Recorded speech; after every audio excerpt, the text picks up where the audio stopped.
Yeah, it doesn't matter.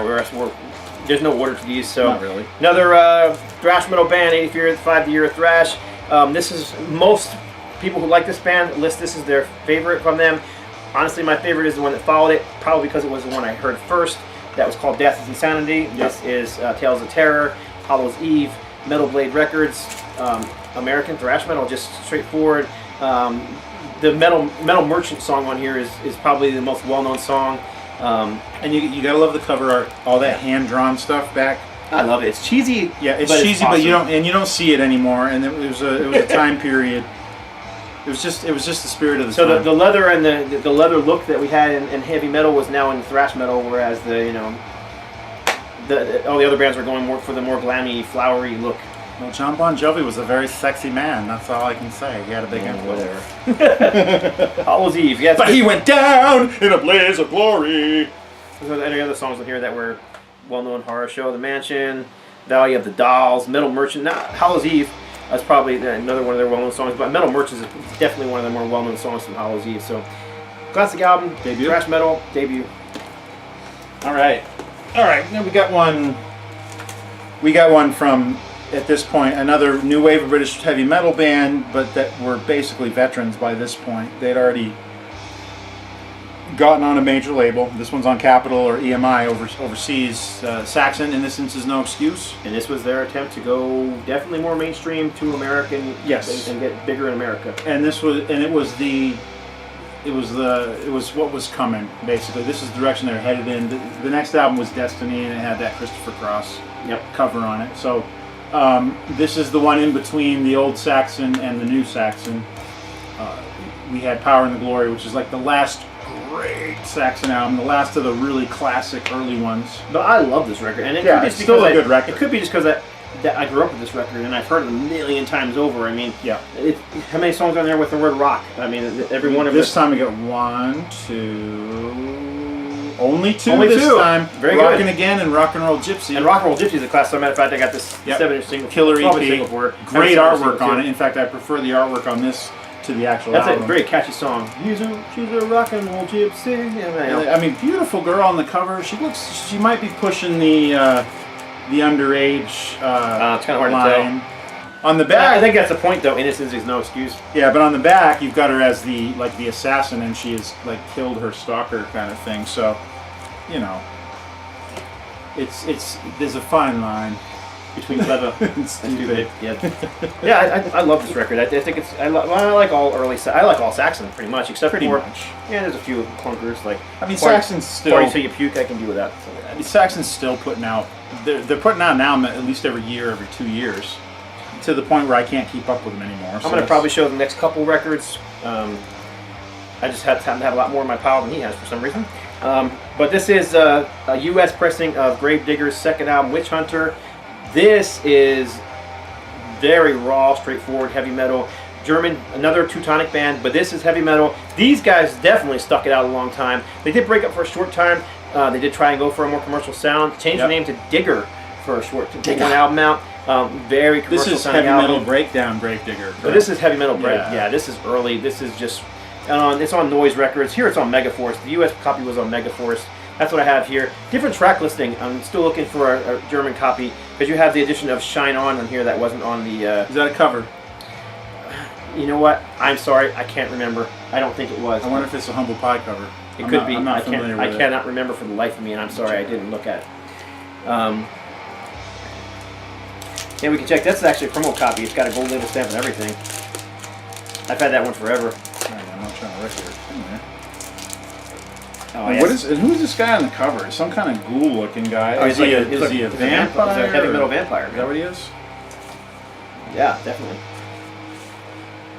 Oh, we don't have any credits. Shoot. Maybe is there a picture No, sleeve? there's not in this one. Not on U.S. pressing.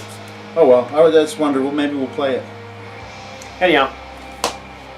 I love the first two. And the layout on the back, that was a typical layout for Megaforce Records. I mean, you look at the early Metallicas, they had the same kind of layout. But the live shots are great. Yeah. Oh, yeah, great live shots. Just that was kind of like how Megaforce handled this side, yeah. This is, and I like Chris's voice. Nobody sings quite like Chris does. Just raw and guttural and just I don't know how he's been doing it for all these years. He's still doing it. Also German. Yes, German, Yeah, and they just played. so. They just played in California a week or two ago. Were they on that Frost and Fire Festival? No, but they played out there right before that. Oh, okay. All right, next one up. This is the third full-length album from Exciter. another Canadian band, power trio, classic. This is borders thrash metal as well. I think the first three Exciter albums are. I don't know if you have such things called proto metal, then you call this proto thrash. Yeah, definitely. Great, really loved Exciter. Great live shot in the back. Great cover. I've actually two versions of this. There's two different. There's one with a red logo on it, and it's actually I think the whole cover scheme is a little This different. cover used to bug the hell out of me though, and I'll tell you why. The proportions of the guy are just wrong. Yeah, he's like wider than he is tall. Yeah, it's pretty wide. It just, I mean, you got the naked woman at his feet, and that's always well done. Yeah, but nobody's looking at the guy. He's just, the proportions were so off. Nobody's looking at the guy. Everybody's looking at the girl. But if you look really closely, you can actually see some severed heads in the background too. And some heavy metal nipple. I can cover that up real quick. Yes, please do. We don't want to offend any of our. Let's see, classic title track, Sudden Impact, Wake Up Screaming, Born to Die, Victims of Sacrifice. Beyond the Gates of Doom. If you like Anvil, if you like that early proto thrash metal, and you don't own this, get it. Yep. It's easily as good as the first two, in my opinion. Yeah, those first three Exciters are pretty Dan awesome. Bueller's vocals are just Another screecher. oh my goodness, he is so, and one of the few bands that you hear of a drummer doing the lead vocals. Yep, Dan Bueller was the lead vocalist, drummer too. Very cool guy. He used to wear those like baseball gloves. Yep. The batting gloves to play. Just an interesting dude. All right, this was kind of a big album. I was in college when this one came out, and this was huge. It was a big deal because I mean, Love at First Sting hit really big, and it hit big outside of the metal community too, which is just why. I just remember everybody in college, like the jocks, everybody just loved this record. Scorpions, yeah. Worldwide Live, their first double live since Tokyo Tapes in '78. Yep. And this one came out in '85. Totally different sound than the '78 live record. And they don't have old stuff on here at all. Nope. There's nothing from the Uli years is on here. Stuff from Animal Magnetism and Love Drive. There you go. I wasn't sure where you were going. Sorry. Yeah, some of that Can't Get Enough's on here from Love Drive. These guys were great live. They were energetic. I mean, look at the photo on the back. Oh yeah. I mean, the rock and roll Scorpions were pyramid. all about energy back then, for sure. Yeah, and they even had they all had hair at this point. I like this album. Dun, dun, dun, dun. You're bald. Yeah. Anyway, As soon as the baseball caps start coming out. Dynamite is over the top. I love the live version of the Zoo, although I like the original too. Yeah. I mean, it's just coast to coast, Holiday. I love Holiday. all the I know it's hits- a ballad, but All the hits from Love at First Sting were on here. Just that was the album that broke them bigger than that's the one that made them international superstars. yep. Herman Rarebell. And most of those, the bass player and the drummer are no longer with him. Nope. All right, so this next one, everybody is going to know. I have a feeling someone's going to be like, "How's that not in your top 10?" It wouldn't have been in mine. It's not mine either, and I'll be honest with you. I like this album, and I'm going to just say it. This is Dio. Yeah. We got third full-length album from the band Dio. Hungry for Heaven, and Rock and Roll Children EPs right here. Yep. And Sacred Heart was a different album. It didn't have the same that the first two had, you know. It didn't. I lost. It was more commercial. It just didn't have that same. I mean, and you've got even the tracks, King of Rock and Roll. I mean, it's sure you had that kind of thing going on with Rainbow, but you didn't have that so much with Dio. Right. Sacred Heart, another lot, Rock and Roll Children, Hungry for Heaven. That song was actually on the radio a lot back in the Those two songs were very indicative of the direction of the album. And I thought, honestly, I didn't care for it. Of all the Dio songs, my least favorite song ever is on this record, Shoot Shoot. Stupid song. It's not the UFO song. No. Oh, okay. It's just stupid. I don't like it. You know what? I think I had this when it came out, and right after this was the Intermission EP. Is that right? Or was Yes. it right before it? I don't remember which. But I remember seeing the video that came with it, the live Intermission video.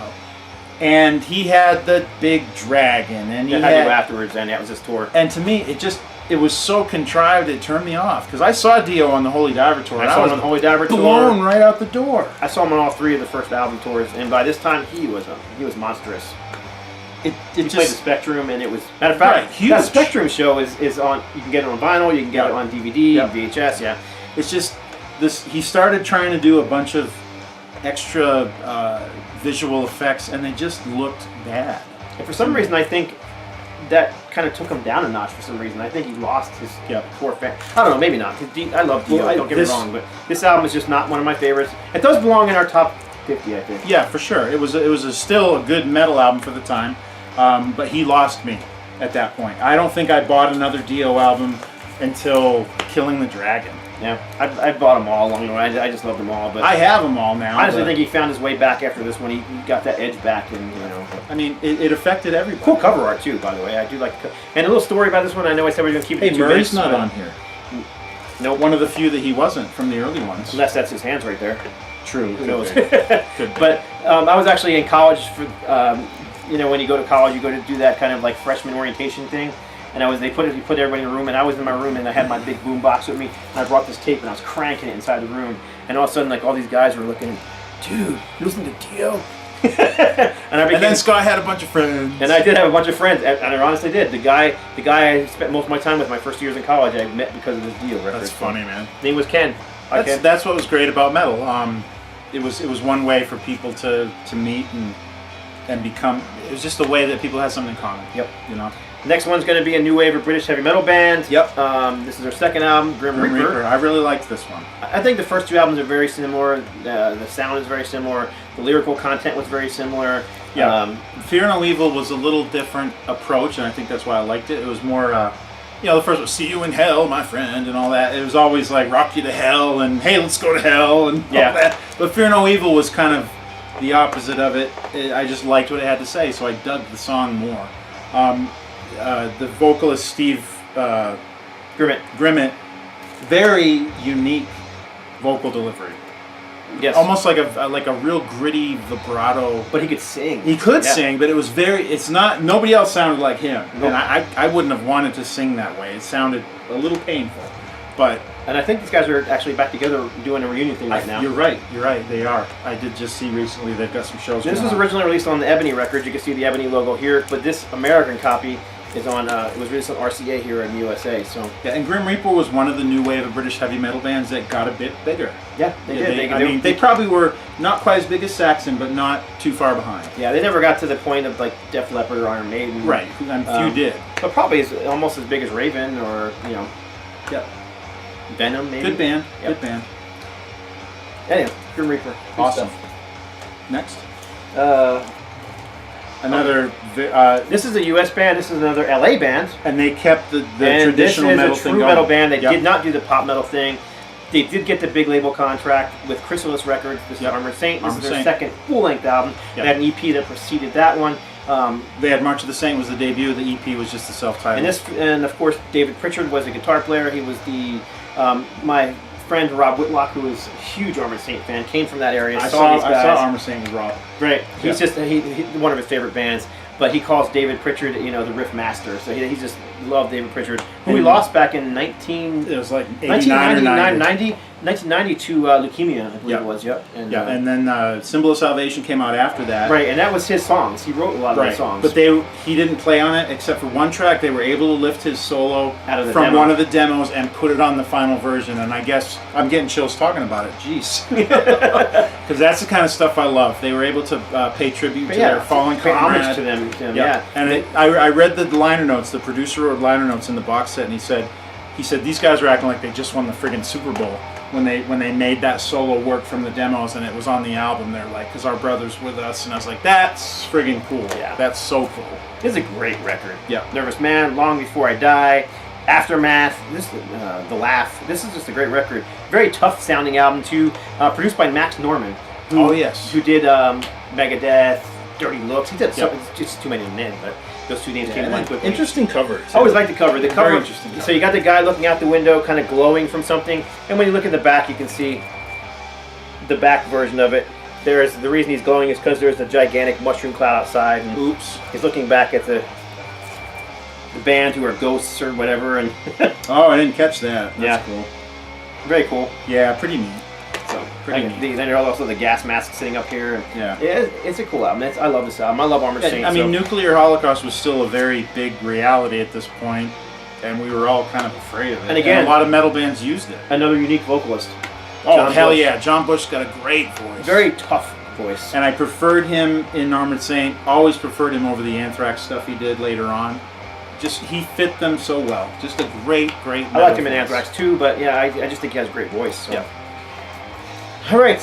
You got a ton left, man. Yeah, we must not split these up very well. That's all right. So, not a new wave of British heavy metal, but one that I always associated with that movement. Same time, and they were Irish. Irish band, yeah. This is Mama's Boys. Yep. This is definitely a more commercial Mama's Boys. This is not the same band that put out those early records that were more straightforward, heavy metal, hard rock, raw. This was a more clean edge. They were trying to push this band into commercial success, like Def Leppard. Yep. And they didn't really see it.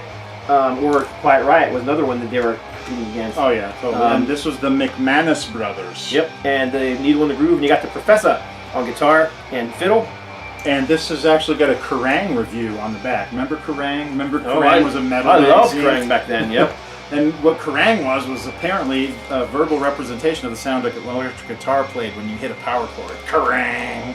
Yep. Whatever. But Kerrang certainly... This is the European cover. That's a very 80s looking cover. This looks like it could have come out of LA.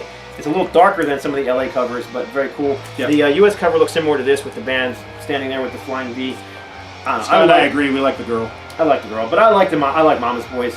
And they have the continuation of the song "The Professor" on here, "The Professor 2," and of course the Professor was what was his name? Pat McManus, yeah, yep. Of the McManus brothers, the guitar player in the band. So yeah, great stuff. That's the EP or the 7-inch, 12-inch single that came out with the album. Excellent. On a label called Jive. Jive Records. They put out a lot of pop and dance and stuff like that. Yep.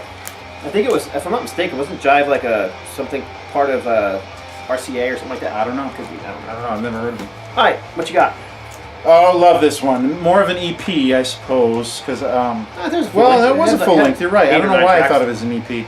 Warrior, Fighting for the Earth, LA, true metal band, whatever you want to call it, trad metal.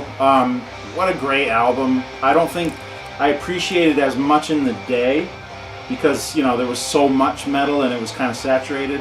When I kind of returned to my metal roots, like early 2000s, I picked this up again. I was like, damn, I love this, because there just wasn't as much of this really well done traditional classic metal, I guess you can call it now. And very solid guitar playing from Joe Floyd, I believe his name was. And Joe Floyd. Of course, it's not the Warrior that we know and love. Well, oh please. Do we really want to go down there? I don't. Sorry. Paramore McCarty was the original singer. He sang on this one and the second one. I just deflated him totally. You think of that guy. Ugh. We could do a whole show just about that. Sorry. Yahoo. Inside joke. There were several bands named Warrior. This is one of the earlier ones, but there were even a couple that preceded them from the new wave of British heavy metal movement. Paramore McCarty, original vocalist, great singer. He also sang on the second one, which was called Alien something. Sorry. I don't remember, but very similar to this one.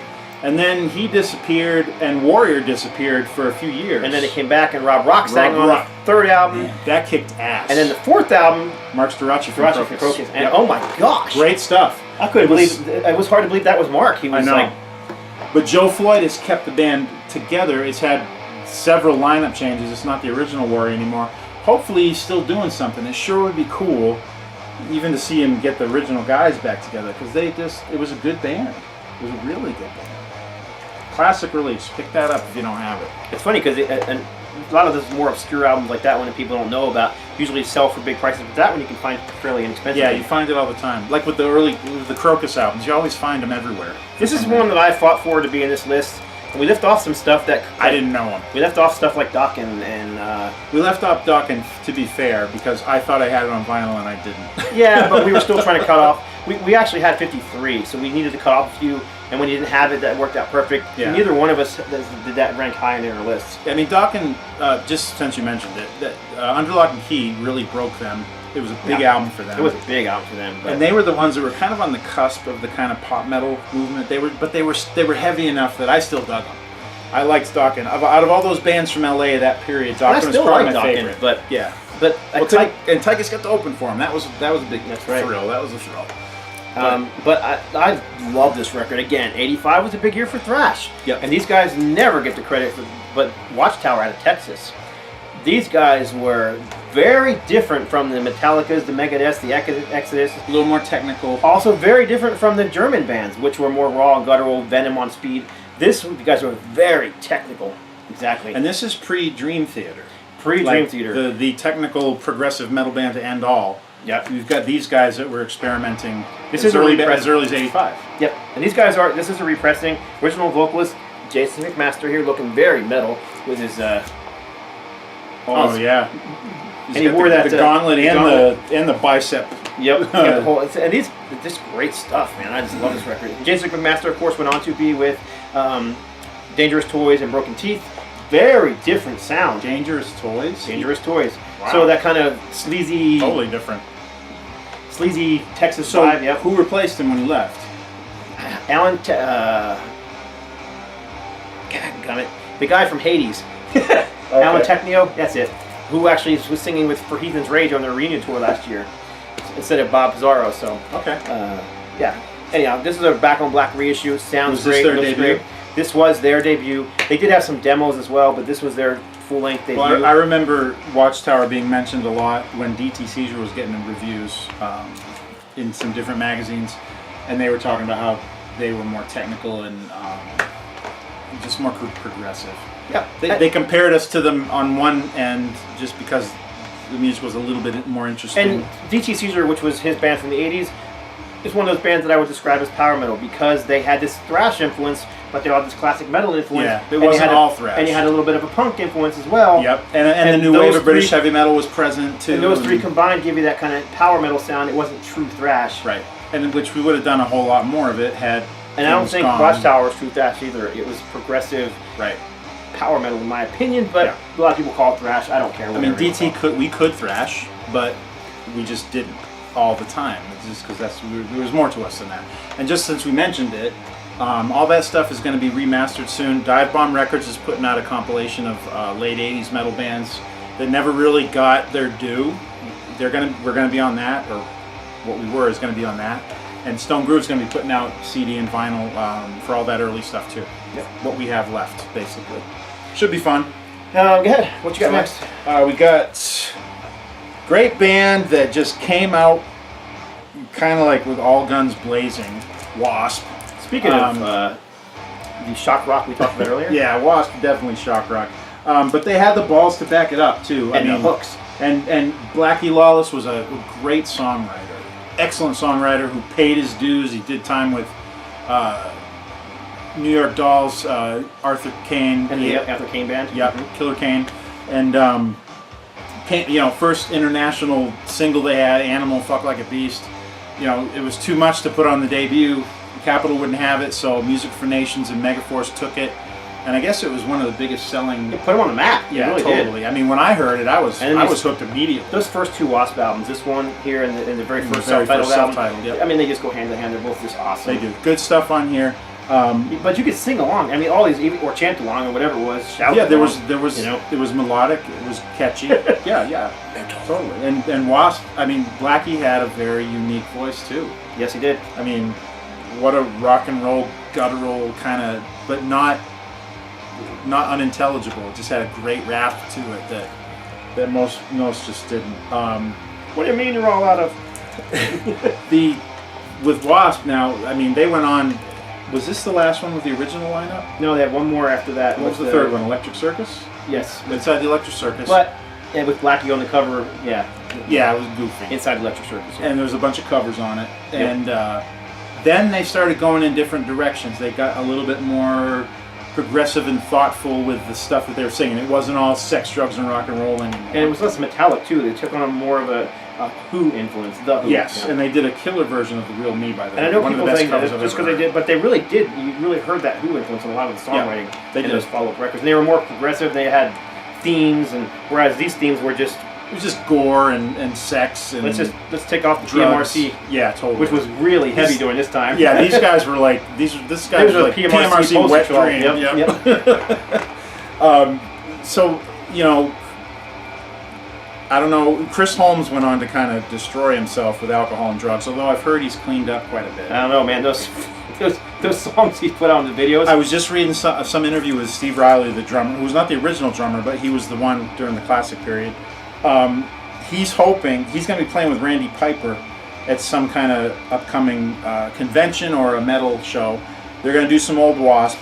He's hoping that it leads to a reunion of the four of them. And he was saying that Chris has cleaned up his act quite a bit, and he's been living in France for he's been living in Europe for quite a while. So some of those videos he put out here, it's awful. Wow. It's horrible. You could really see the effects. I mean, if you saw his performance in the pool on Decline of Western Civilization Part 2, the Metal Years, it was horrible. Yeah. It was so horrible. He was drunker than this gone. Yep. Even more so, but yeah, you could definitely see the effect. All right, anyway. This is a what do you call this? Shrapnel release, I believe. Shrapnel Records, if I'm not mistaken. I don't see the Shrapnel label on here, but whatever. This is Vicious Rumors. Again, one of the bands I have always described as power metal, although not quite on the cusp of thrashes like Metal Church or stuff like that, but just straightforward heavy metal. Fantastic guitar playing on this one, and this one features a guitar player who would go on to do big and better things, and Vinnie Moore. Oh, this is Vinnie Moore's original band. I didn't realize that. Yep. So Vinnie Moore went on to, of course, play in UFO. Yep.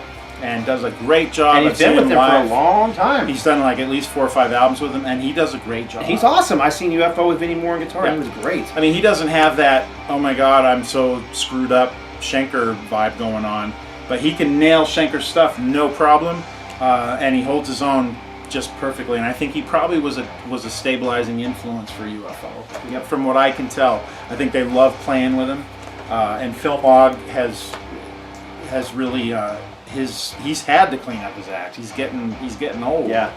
And Pete Way can't even tour with him in America anymore. And Pete Way recently had a heart attack. I don't know. He recently had something happen. I never heard the outcome, but anyway, Vinnie Moore. And second guitar, or actually main guitar player for this band, who's still the guitar player for this band, Jeff Thorpe, great guitar player. This is early stuff. This is just straightforward heavy metal. Like I said, I would have called it power metal back in the day, but most would just call it heavy metal. Great stuff. Vicious Rumors. Cool. Excellent. Another one. This one comes out of Shrapnel, right there. Yeah, I thought it was Shrapnel release. So Shrapnel doesn't release anything unless there's great guitar playing on it, or Right. Yeah, Shrapnel became the Guitar God album, or the Guitar God label. So it was Tony McAlpine, Vinnie Moore, all those. So many guys put out solo albums once that whole Guitar God craze hit, and Shrapnel was like the leaders for that. No doubt. This next album. Savage Grace, Master of Disguise, another one that I would describe. Some people call these guys thrash, not even. This is just straightforward heavy metal. So all these guys at a club in Rochester called the Penny Arcade. I remember just headbanging the entire time. It was just one of those shows where I was just so into it. And I was right up front. And afterwards, I can't remember if it was the singer. It had to be the singer. He kind of grabbed me and said, "Hey man," and he took me in the back and hit me and my buddy I was in college with, and we just kind of sat in the back and hung out with the band. It was just a cool experience for me. Cool. So these guys had pretty racy covers, and this one is no exception. The cop with his hands down by his and the girl chained to his motorcycle with no clothes on. Billy Club, right? Yeah, of course, it's Billy Club. Yeah. Oh my gosh, she's naked. No, she's got arms. She's got this thing on her face. Oh yeah, she's wearing the gag. She's not completely naked. She's got a gag on. But yeah, now, this is much worse than Smell the Glove. Much worse. And she's the victim. Yeah. They got away with it. What's up with that? What label was it on? Yeah, it's on, I don't know. I think this one's on Fly By Night Records. No, this is actually on Important. Well, Important was the distributor, but who was the actual, is it an independent? I don't remember now. There's actually more than one cover to this thing too, so the cover is very similar, but let's just pull it apart and take a look. You can't see as much of the naughty bits. Yeah, Lion's Roar is on this record. Let's see here, if I can get the record out of here. Here's the sleeve. Yeah, it just says Important. Wow, this is a weird sleeve. It's like, it's a regular dust cover, but it's just printed on. Yeah. I usually take my records out of the sleeves that they come in and put them on different ones. So look for us on Willie Nelson's '85 tour with a question mark. I'm sure that was a joke. That's friggin' awesome. I like this record a lot. This one was on the cusp of being cut. I decided to include it because I just like it. Dude, this has to be independent. I can't. And if I'm not mistaken, this was in Storm Rider's top of the list, right? Was it? I can't remember, but you're probably right. And I'm not fairly seeing. sure I'm not seeing a label. I'm fairly sure this was an LA band. It must have been important. It must have been the label because that's the only thing on here on the label too. Whatever. I know there's more than one pressing of this with this slightly different cover. Yep. So you got the sexist cover, right? Sexy. Oh no, it's ist. What's wrong with being sexist? We're so funny. Don't you like our jokes? That's like the oh, I put it in wrong. Oh, I showed this. Y&T, Open Fire Live. It's basically a live album with one studio cut on it. Summertime Girls, right? Summertime Girls, yeah. And this was prior to, it got released again on an album after this, so I can't remember which one. But it was one of their bigger hits. It was a huge hit. It was during the pop metal MTV 80s, and it's a very pop metal type song. Super full catchy. of keyboards. I mean, since when did Y&T have keyboards on anything? But it's a super catchy song. It's very catchy. Very California.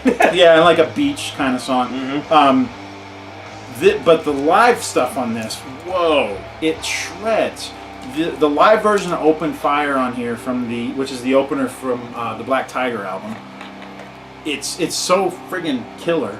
I don't think I've ever heard a lead vocalist, lead guitarist quite as awesome as Dave Meniketti. What are you looking at? Are we running out of time? I'm checking the clock, yeah. Okay. Sorry. There's something about this version that just totally kills the studio one. It's just wicked. It's awesome. Never said we were professionals. Just fans. Huh? Said we never said we were professionals, just fans. We're professional fans. Yeah. Great album. Probably the last of the classic Y&T releases. It was a fitting. This is going to be the last two albums we show before we get into our top 15. Are we cutting off before we do top 10? Oh, absolutely. 15 or whatever the hell We'll come it is. back. All right. Take a break. This is Nasty Savage, and this is another band I discovered because of the Metal Blade Metal Massacre releases. Was this their first one? This is their first full-length album.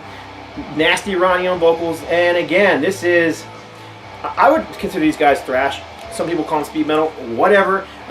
This is like Merciful Fate on speed. You got Nasty Ronnie on vocals, who was a professional wrestler, and he looked the part.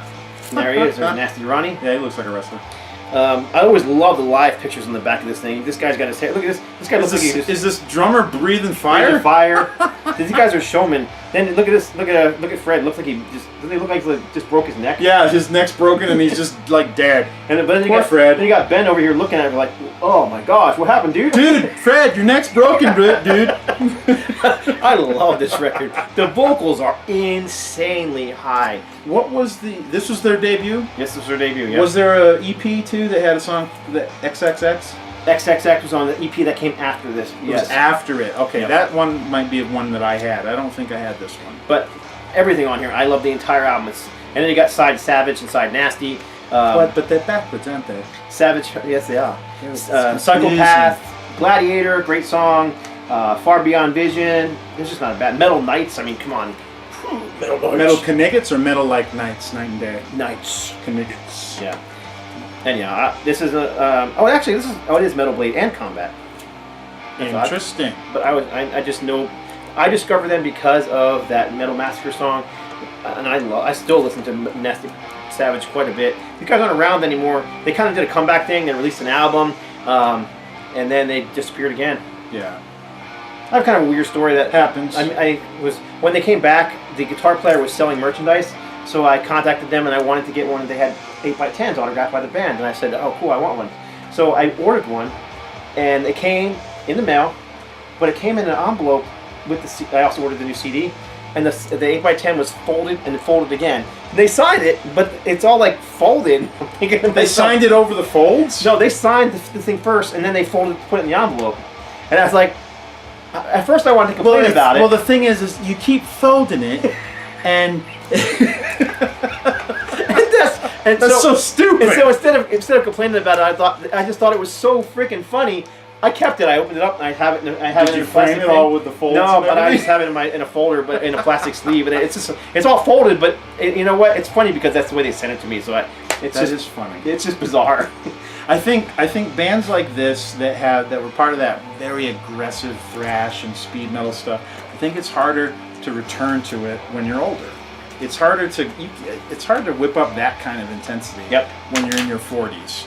You know, that when you're young, dumb, and full of cum, no problem. Yep. Man, but at 40, This is going to be the last one we show. This is another new wave of British heavy metal one. This is the second album from this band. And it was one I was not aware of until today. It's Savage. Their first album, Loose and Lethal, is a new wave of British heavy metal classic.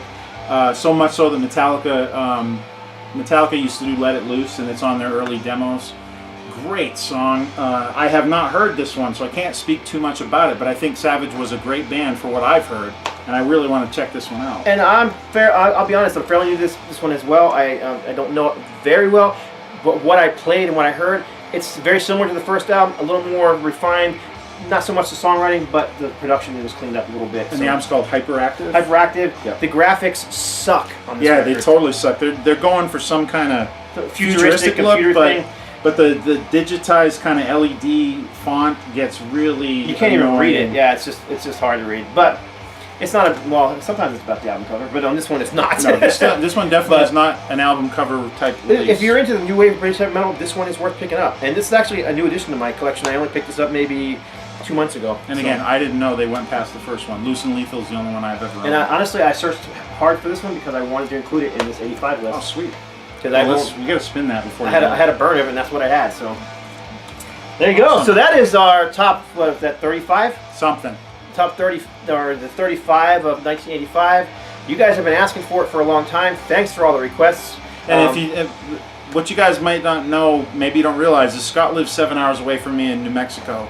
Him and his wife Lori drive here every few months, mainly because they're hockey fans, to come over here and check out hockey. But Scott and I only get to do this when they come out here. But it's one of the other reasons. As a matter of fact, a few times I have come out here, and not even for hockey games, just to do these videos. Yeah. I enjoy doing them, but they also take, Randy and I spend a lot of time on these lists. Oh yeah, we're going to go sleep another 12 hours, and we're going to do the top 50. You should see the emails. Just trying to, especially with the very first email, you got this list of 150. And I'm looking at it going, oh my gosh. I don't know, like 100 of these. It's pretty easy for us to come, because if neither one of us really know it, gone. Yeah. Not that that's a bad album, just if we don't know. No, if we're not going to sit here and talk about an album that we know dick about. Right. So then getting it down to this, we had to cut out albums that we actually do like. So. Yeah. All right, that's it. We'll be back with top 15 in the next video. Probably a part 3 or 4. I don't know where we're going to be at right now, but that's it. Hope you enjoyed it. Yep. Thumbs up if you liked it. Freedom. God bless. Stay strong. All right, now what? Woo, 4 minutes left.